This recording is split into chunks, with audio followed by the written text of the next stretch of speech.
Hey everyone, welcome back to the channel. So I hope you are doing well. So in the last session we have ended up pandas library. So that was a very important library in Python in perspective of data science. So for the series that we have started till now, we have covered up the fundamentals of Python and then Python for data science. Now it's time for us to start learning directly interacting with the data set available, and we can start analyzing those data, and we can start finding some of the insights out of that data. Like, we are also going to learn what is EDA, that means exploratory data analysis. But before that, we are going to learn first of all a concept that is called data wrangling. So this session is all about data wrangling. So first of all, we need to know what is actually data wrangling. So before starting this video, please like this video so that it can reach to us more learners like you, so that it will motivate me to regularly upload the contents. So let's begin today's session. So as you can see, the definition of data wrangling. So I've just copied and pasted here a definition from the Google. So data wrangling is the process of transforming and structuring data from one raw form into a desired format with the intent of improving data quality and making it more consumable and useful for analytics and machine learning. So initially what happens, if you have some data and that is actually a raw data, and you want to do some analytics on that, or you want to apply machine learning models. So before that, the first step is that cleaning that data. That means whatever the data you have got, first of all you need to clean that, then make that not just cleaning, you have to also do some of the transformation. You have to create new columns, then delete some of the undesired values, undesired columns. Like, all of these things are termed as a process of transforming and structuring the data. So that is what actually data wrangling. This is a process. It is a process of transforming that raw data and structure the data so that it can be transformed into a format that will be actually a desired format for you. Like, for whatever the problem that you want to solve, whatever the data you have, that data should be aligned with that problem. If you have some problem and whatever the columns and values that you needed, if that is not present inside the data set, that means you are not going to get anything out of that. So first of all, you need to make sure that whatever the data that you have, that is actually in the desired format for solving your problem.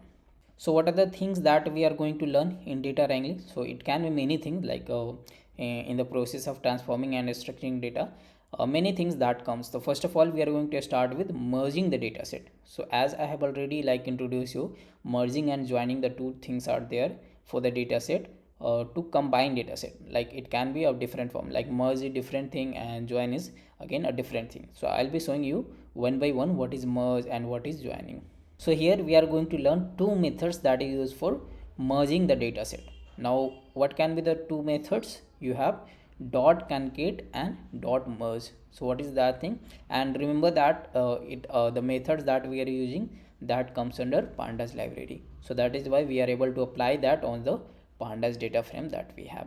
So first of all, we are going to import the pandas and numpy library, just for any setting that because pandas library is required and maybe numpy will be required in between, so that is why we are also importing that. Now I have to import a data set, because I need a data set to show you that how we can do concat and merge on that data set. So first of all, I am just connecting with the drive. So as I've already told you how you can connect to the Google Drive. So this is the code that we needed, and it asked for the permission. So you can just give the permission, continue,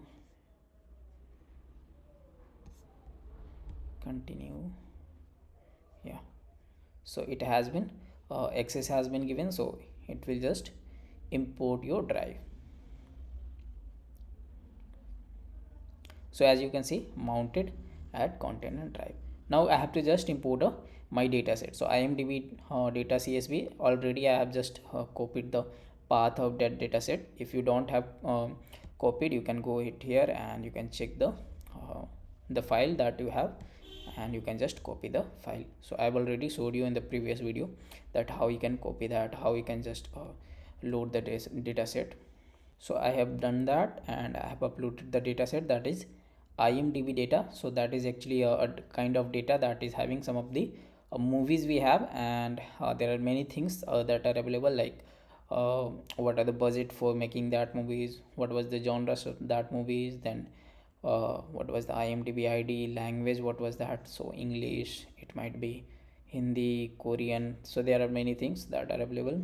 Then what was the title of that movie, then overview, popularity, then release date, runtime, all of these things have has been given. And there are also information like cast and crew, so it has like who is the producer of that movie and many more things that are available here.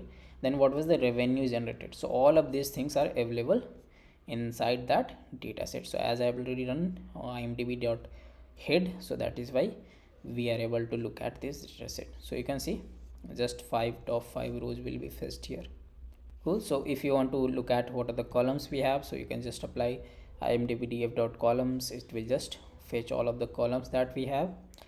And then let's go, we are going to create a 3 subset of the original dataset. So that means this is the original dataset we have. If you want to know what is the size of that dataset, so you can just do what you can do. You can just do, if you already know that, you will be able to recognize that. So you can just do df dot shape, so it will just return the shape of the dataset. And you can see it is having 3000 rows.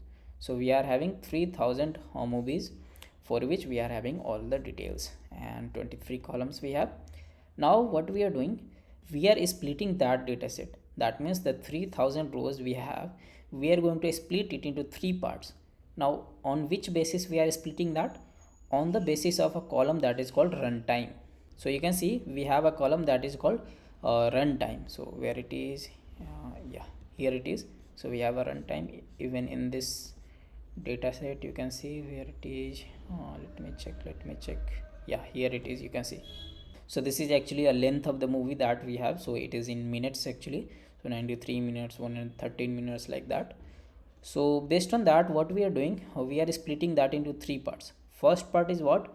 IMDb 1 is actually the IMDb DF that is having runtime greater than equal to 120. That means the movie that is having length more than 2 hours. Then we are having a sub part IMDb 2 that is actually having a length between 60 to 120. That means between 1 to 2 hours.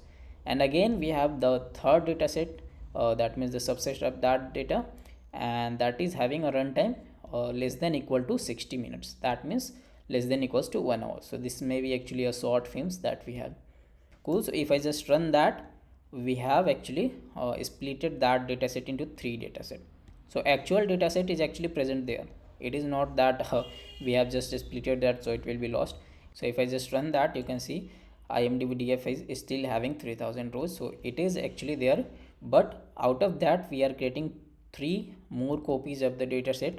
That is actually a subset of the data, not the same copy. So we are actually splitting it on the basis of runtime. So we have 3 dataset now, different IMDb 1 and 2 and 3. So you can just do dot head and you can check out what are the columns and dataset like we have. So you can see the first dataset was what, about more than 2 hours, equals to or more than 2 hours. So you can just check the column where it is runtime. You can see all the runtimes we have is actually greater than 120 minutes. So 122, 145, 130, 125, like that. So this was just 5 rows we have. Similarly for IMDb 2, it is between 1 hour to 2 hour. That is why you can see 93, 113, 105. And the third one is the short film, like you can see the runtime is actually 53 minutes. Then actually there are values that is having runtime equals to 0. So it is not possible that a movie is having runtime 0. So that was the thing I was talking about. These are the values that is actually not expected, like it is wrong. Obviously it is wrong. So we need to do something for that. So if you have all the other column values you have for that dataset, you can just replace those runtime value with the average runtime, or if you are missing with the other column values also, so you can just delete the whole rows. So all of this thing we'll be actually looking at how we can handle those cases. But before that, these are the 3 dataset that we have created. Now we are actually, what we are doing, we are like the sole purpose of splitting the dataset was what, we have to just showcase how we can merge the dataset. So we are going to look at 2 functions, that is dot concat and dot merge. So first of all we are going to look at what is dot concat. So let us see. So you can see we are concatenating all the dataset. So all the dataset means what? IMDb 1, 2 and 3. So since all of these dataset have a common columns, so all of these dataset have the same column names. For IMDb 1, either for IMDb 2 or IMDb 3, you know that column header are same, number of columns are same.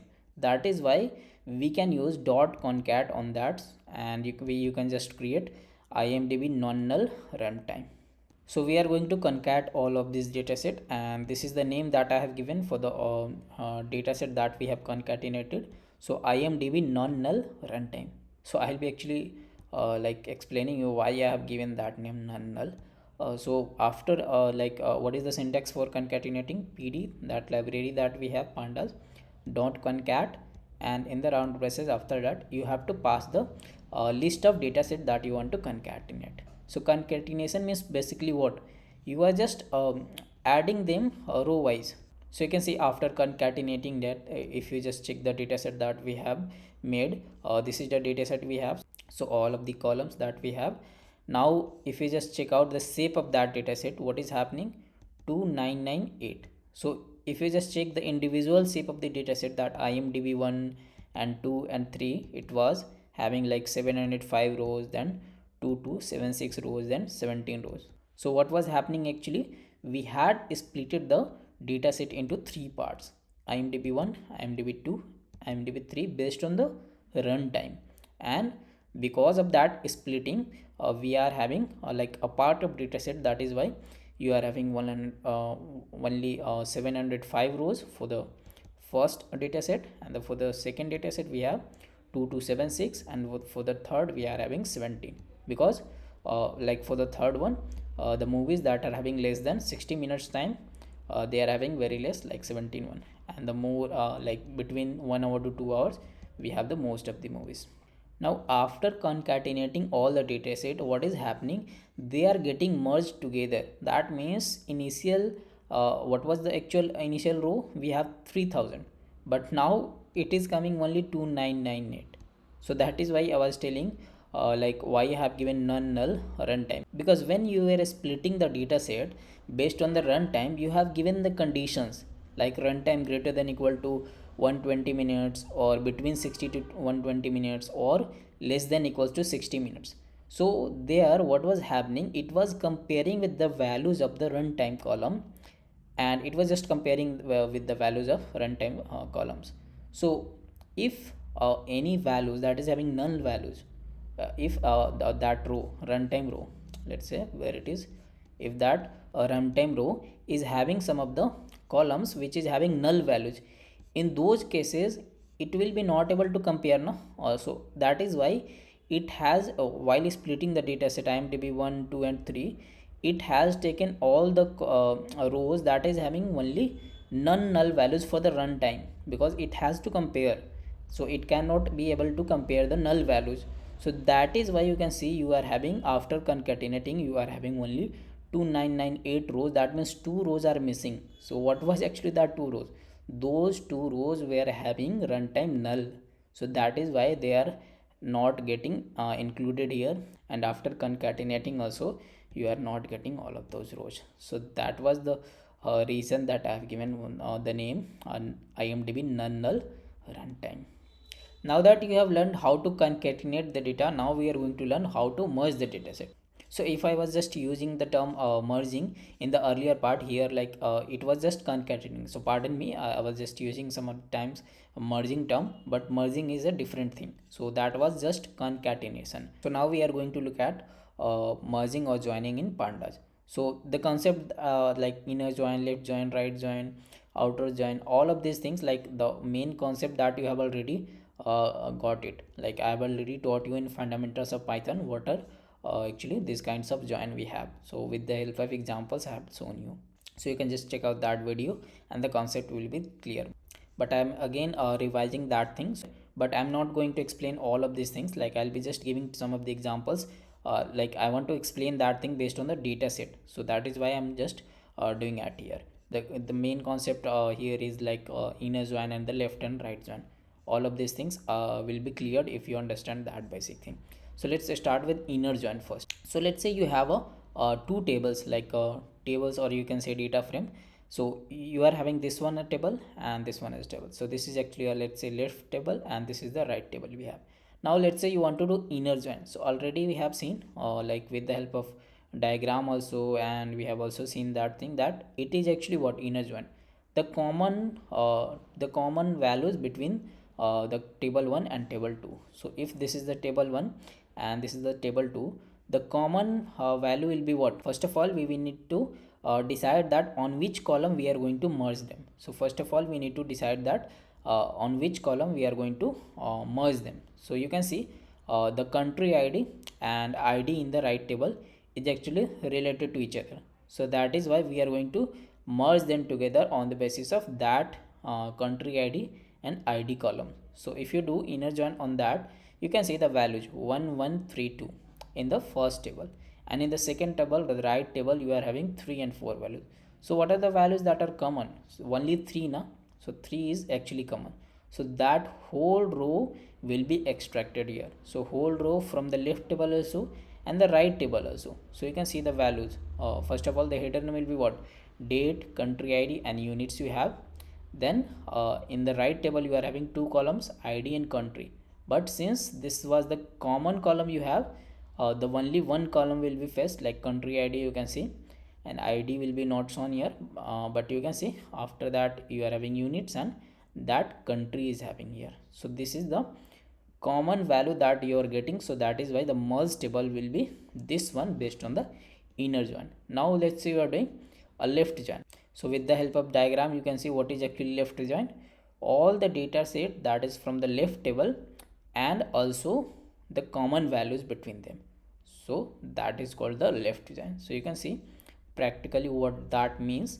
Let's say the same table we have this one, and the right table is actually quite different from the earlier one.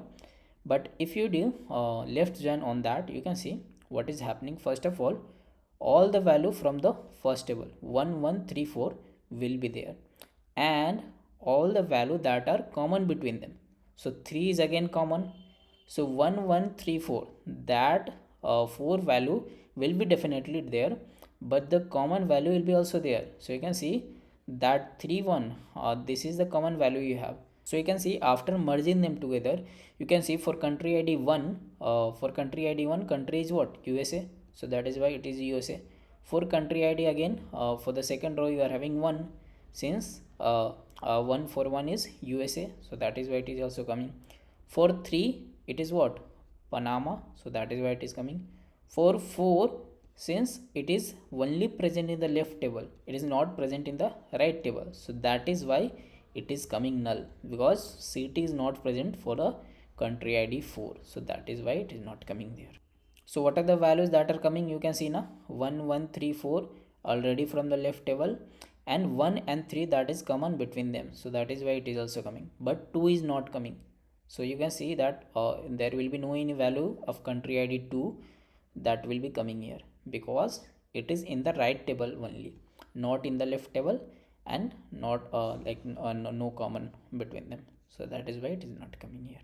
And outer join is what? Actually all the values except the common values, like the values from the table A and the values from the table B, and minus the values that are having common between them. So that's the outer join. So if you want to clearly understood that, so you can just check out that video. I have explained that in a much better way, but here we are going to directly implement that. So let us create a data frame which consists of only English movies. So based on the language we have, so original language is equals en that we are setting. So based on the original language, since it is en, all the data set will be filtered, and we are giving the name of that data frame as a English movies. Now we are also creating another data frame that is having runtime greater than 120 that we have already created, like IMDb 1 we have already created. But this time what we are doing, we are just fetching two columns, that IMDb ID and the language, which is having runtime greater than 120. So what we are actually doing here, we are applying .lock actually here, and we are giving the conditions of that thing. So I am giving the name long movies for that data frame. So if I just run that, all the two data frame has been created. So this is the English movies we have. So you can check that the language, original language, all the original language will be English for that. And long movies we are having, since we have fetched only two columns, IMDb ID and original language, so we are having only two columns, IMDb ID and original language. And this movie is having, all of these movies in this data set is having length greater than 120 minutes. So if you just check out the shape of each of these data set that we have created, for the English movies we are having 2575 rows, 23 columns, and for the long movies we are having 705 rows and only two columns. Now what we are going to look at, we are going to look at how we can apply inner join onto these two data frames. So what we are doing, the syntax for that is the pd dot merge. So pd dot concat you have already seen. Now we are going to look at pd dot merge. So what is happening here, like pd dot merge English movies and the long movies. So this is the two data set that you have to pass. Like after doing pd dot merge, you have to pass the both of the data set. Now after that you have to give a value how. So that means you want to, like how you want to join, inner join, outer join, left join, what you want to do. So you have to pass how equals to inner. So that means you want to do inner join, and you have to just give that into a inverted comma, that means in the string format. Next you have to give the since these two columns are getting merged together, there must be a column. So you have already seen, if you are doing merging, there must be a column that is common between them. So here for example, in the left table country ID and in the right table ID are column that are common between them. But here you can see, in our case, in long movies IMDb ID, and in English movies again we are having IMDb ID. So these two columns are actually common between them. So that is why you can see left on, that means the left table. So English movie is the left table we have, on that which is the column that is having common IMDb ID. And in long movies also the common column is what, IMDb ID. So in this case the name of the both the columns are actually same. So for in this case like the name of the both columns are same, but it might be the some cases in which the name of the columns are not actually same. So that is why you want to give that. If name is same, then instead of passing left on and right on, you can just pass it on equals to IMDb ID. So that is also fine. If the name is same, that then you can just pass on equals to IMDb ID. If the name is different, so you will pass left on and right on. And if you pass left on and right on, if the name are also same, then also it is fine. So no problem for that. If I just run that, so I have given the name merge IZDF. So you can see this is the data set we have. So this data set, in this data set you can see what is happening here after merging them together. Based on the inner join, a column that is having the extra column like original language, since original language are also present in this English movie also, you can see there is a column original language in English movie also, but we are having a original language column in long movies also. So the column that was common was IMDb ID, so that will be coming only once. But original language column that is having in the both cases, it will be giving a subscription of like suffix underscore s. So it will be automatically applying a suffix that is original language underscore x, and the last one original language underscore y. Why? So here what is happening, it is treating both the columns differently. Like this is from the left table and this is the right table. So all the values will be actually same, like for the language x and language y, all the values will be same, but since it is treating them as a different columns, so that is why it has given a subscription of x and y. So that was about column. But the main thing that we are going to focus it here is that after doing an inner join, what is happening actually. So in English movie, like all the movies were English. In long movies, all the movies were having a length greater than 120 minutes.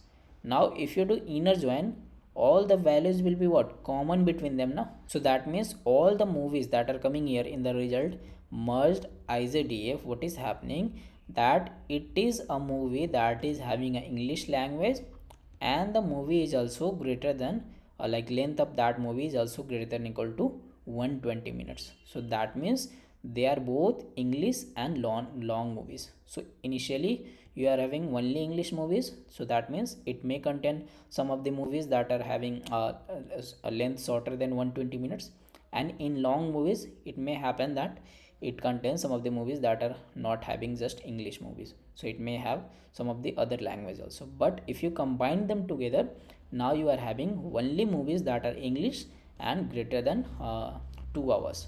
So you can see, if you just check out the runtime, all the runtime will be greater than 2 hours, and also the language, if you check, all the language will be English. So that is how you can just merge the two data set. That means you can do inner join onto them to get the common values between them.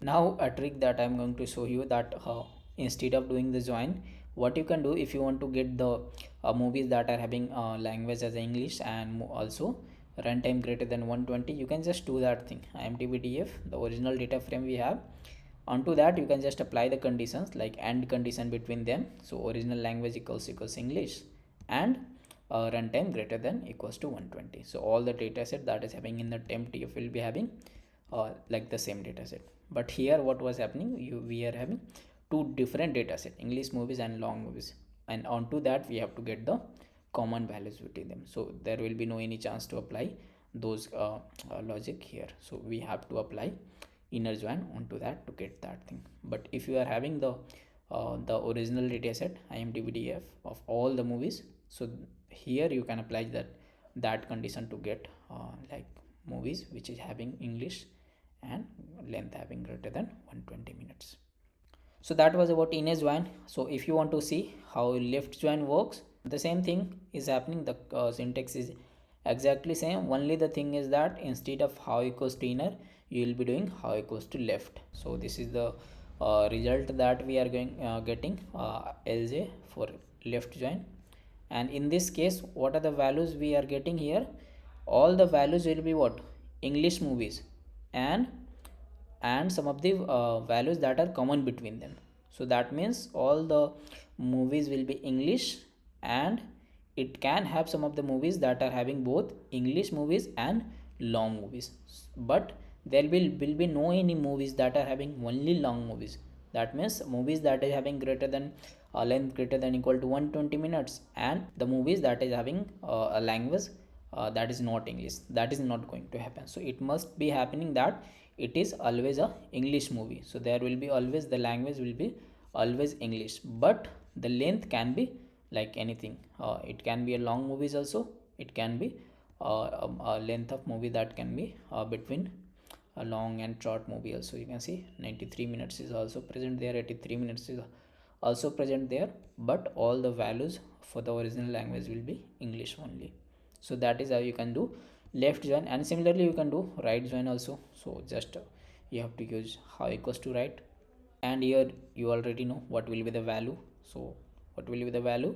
All the value will be which is having long movies, and it can be possible that it is having also English movies along with that, but it is not like necessary that it must be English movies. So those were the common ways of joining the dataset, like inner, right, and left join. But there are also different ways to join the dataset, like outer join, left outer join, right outer join, like that. But these are the most common joins we have. So since you have seen what is the syntax for that, you can just do that thing on your own. Like you can just play with that, like different kinds of join you can do, and you can observe the results. So after observing only, you can see the difference, and you can see how it is getting joined. So after observing all of those results, you will be actually learning that in different cases, like in different situation, what are the different kinds of joins that you need to perform, and you can handle that situation.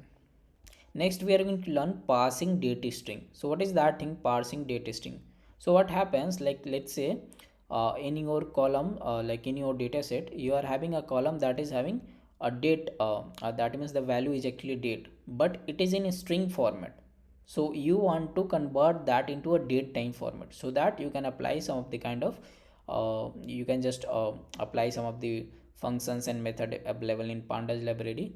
so that you can interact with those columns in a way that it should work as a date time format. So that is why you need to convert that string into a date time format. So let's say we have a release date column, and inside that we are having a column release date in your data set. So let's say if you just want to see that what are the kind of values we have, so you can see imdbdf, and then you can just take that column release date, and you can just apply dot head onto that. So you can just look at the some of the top values. So you can see this is actually what some of the date present, but if you just see the data type, it is what, it is object. So that means it is not in a date time format, so it is getting treated as a string value. So you need to convert that into a date time format now. So that is why we are going to learn parsing date string. So we are going to parse that date string into date time format. So to apply parsing, you need to import some of the libraries, that is date time and date. So using that thing, we can just apply a function onto that release date column, and we can just convert that into a date time value. So you can see we are creating a new column, that is new release date, and it will create a column based on the release date, where all the values will be what, all the values will be the same values, but it will be in date time format.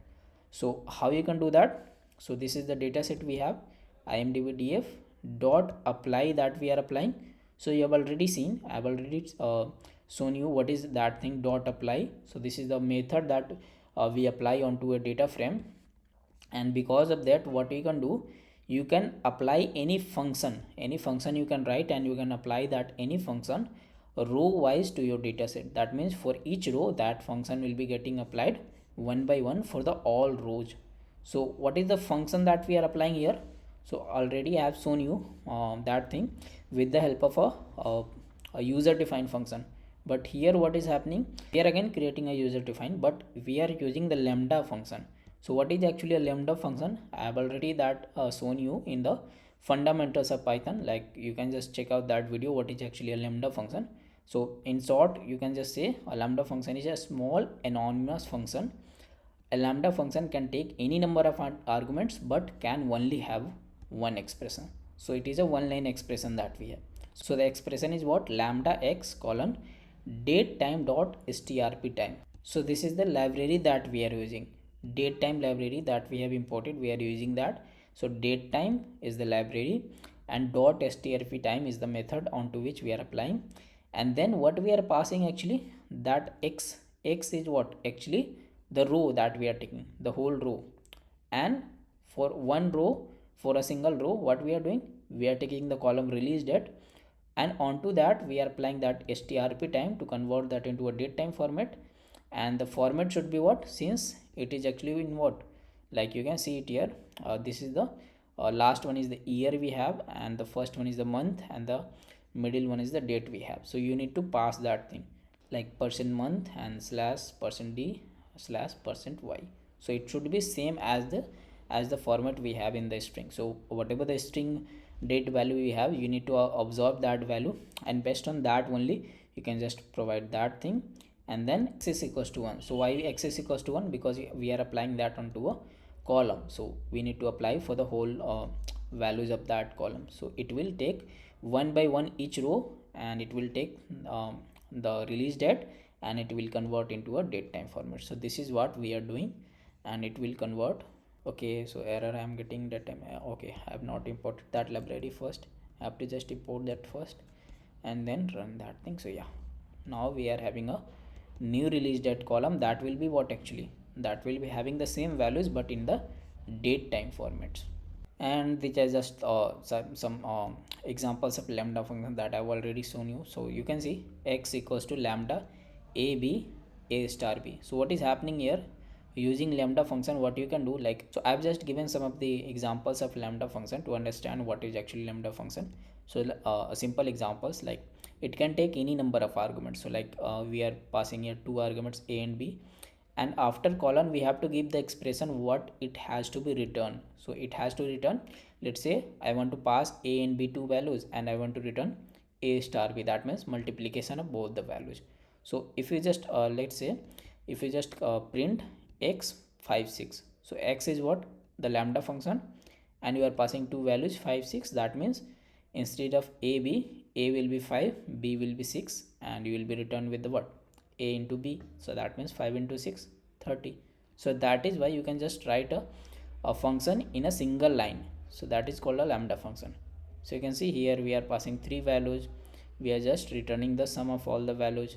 So you can see 5 6 2, the sum of all the values is 13. So that is how a lambda function is defined. Now let's see whatever the new release date that we have created. After creating that, what are the benefits that we can get? So you can see if I just do the same thing, whatever I have not done it here, if I just do the same thing onto the release date instead of new release date, so that means the older column, if I do that thing, it will give an error. And what is the error that we are getting? Str object has no attribute year. So that means in the release date, whatever the value that we are having, all of those values are what, in a string format, so it cannot have a attribute of year, because in that str class there is no any attribute year.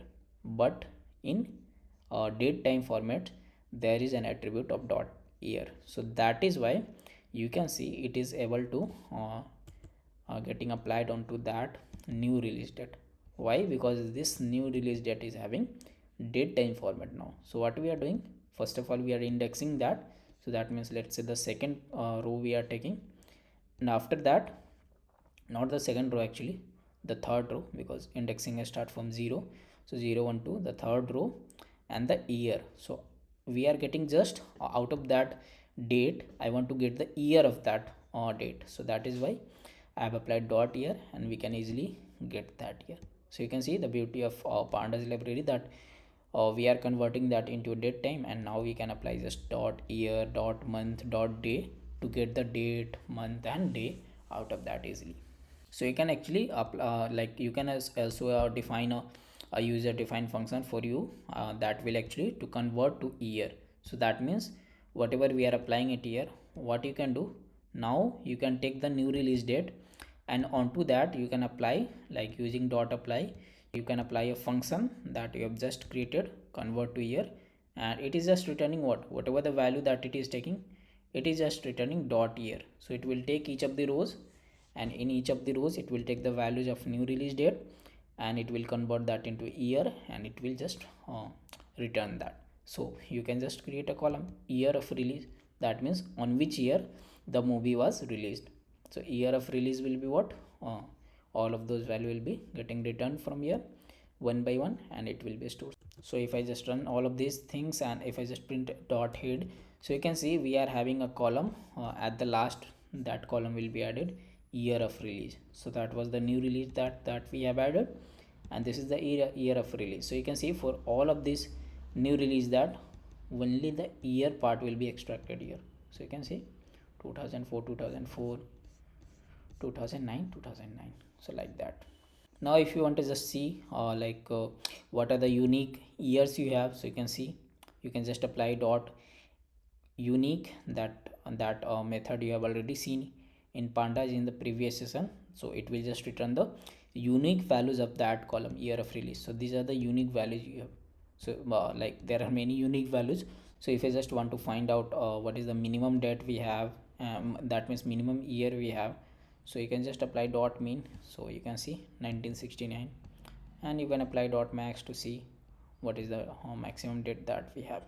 Now let's look at some of the analytical thing that we can apply with the help of pandas library. Like let's say someone asked you, for each of the year you want to find out which is the movie that is having the maximum runtime, or you have to just find out the maximum runtime in that year. So that means a movie that is having maximum runtime. So let's say for each year you want to find out. So how you can do that? You can just apply a dot group by. So this is a group by function that you can apply. So this is also I have shown you in the previous sessions. So it will do actually group by. So it will group by based on the year of release. So it will take each of the year. Let's say if you want to find out the year 2015. So all of the rows that is having year of release to 2015, it will just take them at once and it will find the aggregate thing. That means we want to find out the maximum runtime, so runtime dot max. So for all of the year of release that is having 2015, it will just find the maximum runtime and it will just return that as a the column name will be maximum runtime. So you can see after doing that thing, if I just print the type of that data frame, so it is actually a data frame that we have created. And if you just see the head of the data frame, so this is the result we have. So you can see for 1969 what was the maximum runtime, 149. For 1970 this is the maximum runtime, and then 1972 175 minutes runtime is the maximum runtime. So you can just check out that. So this was just dot head, so it will be having all the values. We are just looking at the top values. And yes, I also told you that you can apply group by on multiple columns also, and you can also get the multiple aggregate values. So this is one of the example that I am showing you. In the previous session I haven't shown you that example, so look at it carefully. So you can see what is happening here. We are applying group by on two columns, so year of release and original language. So that means what will be happening for year of release 1969, if the language is, let's say, English, so it will take all the movies that is having language as English in the year 1969, and then it will find out what are the things that we are getting. So if you want to find out aggregate on multiple column, you have to do dot agg, so that is the sort of aggregate. And in after that you have to pass a a dictionary. Inside the dictionary, the key will be what, the column onto which you want to find out the aggregate, and the value will be what, the aggregate thing that you want. Let's say you want mean, and you want sum, and you want count. All of these things you can pass out. So you can see for the runtime I want mean runtime, for the revenue I want the sum of the revenues, total revenues, and for IMDb we are getting count. So that means you want to find out how many movies we have. Okay, so what it will just return, for the year 1969 all the movies that is having English language is having average runtime of 138 minutes. The total revenue was this one, and the total movies were actually 5 movies in 1969. Now again in 1969 itself there was also movies that are having language, if are maybe in French. So in French you are having average runtime this one, and total revenue this one, and there is only single movie. So you can see how group by is working for the two columns. So instead of having just 1969 once, you are having twice. Why? Because the language was different, so you have also passed that into group by function. So that is why it is happening, and you are finding aggregate on 3 columns, so that is why you are having 3 columns here. And also after applying the aggregate function onto that, we are also doing dot sort values. So whatever the results that we are getting, at the last you can apply dot sort values. So it is not necessary that you have to apply into that thing only. You can just give another name of that data frame, and onto that data frame after that you can apply the sort values, and it will be also working. But I'm just applying at the same time dot sort values, and I want to sort the values on the year of release, so it will be actually sorted. That is why 1969 is coming first and 2068 is coming at the last. You can see 2068, it has not come yet. So these are some of the values that are actually what, these are hypothetical values we have. And at the last we are just renaming the columns. So whatever the aggregate that we have find out, since there are 3 aggregate columns, so we are just passing 3 aggregate columns. So runtime to average runtime, revenue to total revenue, and IMDb to number of movies, because these are the columns onto which we are finding out all of these aggregate functions. So we need to rename that, because just runtime will not mean anything, because we are finding mean of that.